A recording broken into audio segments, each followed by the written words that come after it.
கடந்த 2-3 மாதமாக ஷூட் அப்படி இப்படின்னு போயிட்டு ஒழுங்காக ஒர்க் அவுட் போடாமல் மசிலாஸ் ஆனது தான் மிச்சம். இப்படியே போனால் வேலைக்காக இருந்தால் லாஸ்ட் 1 வீக்காக ஒழுங்காக ஒர்க் அவுட் போட ஆரம்பிச்சிட்டேன். அதோட விளைவு தான் அடிக்கிற வெயிலில் ஐஸ் பாத் எடுக்கலான்னு கிளம்பிட்டோம். அதுக்கு முன்னாடி உங்கள்கிட்ட ஒருத்தர் இன்ட்ரடியூஸ் பண்ணிக்கிறேன். இவர்தான் மாலிக். சரி, தோட்டத்துக்கு போயிட்டு ஃபஸ்ட் ஐஸ் பாத் எடுக்கலான்னு போனால் அங்கே தோட்டத்தில் பயிர் நட்டுறாங்களாம். அதனால் அங்கே ஐஸ் பாத் எடுக்க முடியாதுன்னு அலெக்சனை சொல்லிட்டாப்ல. என்னன்னாலும் பரவாயில்ல, நீங்கள் ஐஸ் பாத் எடுக்கிறது யாராலையும் தடுக்க முடியாதுன்ட்டு அண்ணன் வீட்டு மொட்டை மாடியிலே பிளானை போட்டு அண்ணனுக்கு ஃபோனை போட்டு அண்ணன் வீட்டுக்கு வரோம், ஐஸ் பாத் எடுக்க போகிறோம், ரெடியாருன்னு சொன்னதுக்கு எப்படி ஒரு சவுண்ட் எஃபெக்ட். சரி, எல்லாம் ரெடி பண்ணி வச்சிருங்கிற நம்பிக்கையில் கிளம்புறப்ப தான் அலெக்சன் என்னடா பைக்கில் போகிறீங்களா, அண்ணனோட காடி எடுத்துகிட்டு போங்கடான்னு காரை கொடுத்து அனுப்பிச்சு.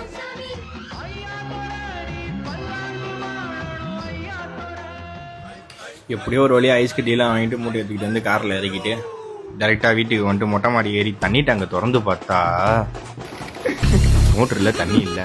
மோட்டரே போடாமல் வச்சிருக்காருல, தண்ணி இல்லையா, மோட்டரே தண்ணி அடியில் இருக்குண்ணே.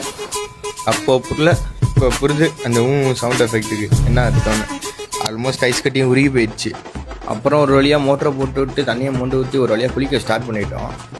நாங்கள் 3 பேர் ஓகே, ஏதோ உள்ளே பூந்து வந்துட்டோம். ஆனால் மனுஷனால உள்ளே போகவே முடியல. எழுத்தி பார்க்குறோம், உள்ளே போக மாட்டேன். அப்படியே ஒரு வழியாக குளிச்சுட்டு முடிச்சுட்டு கிளம்புறப்ப வரான் ஒருத்தன் 7 மணி நேரம் கழிச்சு. இதில் ஃபோனு வேறு, எப்படியே நான் வர லேட் ஆயிரும், கடைசியாக தான் வந்தார் விநாயகன்னு அவனுக்கு வீடியோவில் என்ட்ரி வேறு போடணும்.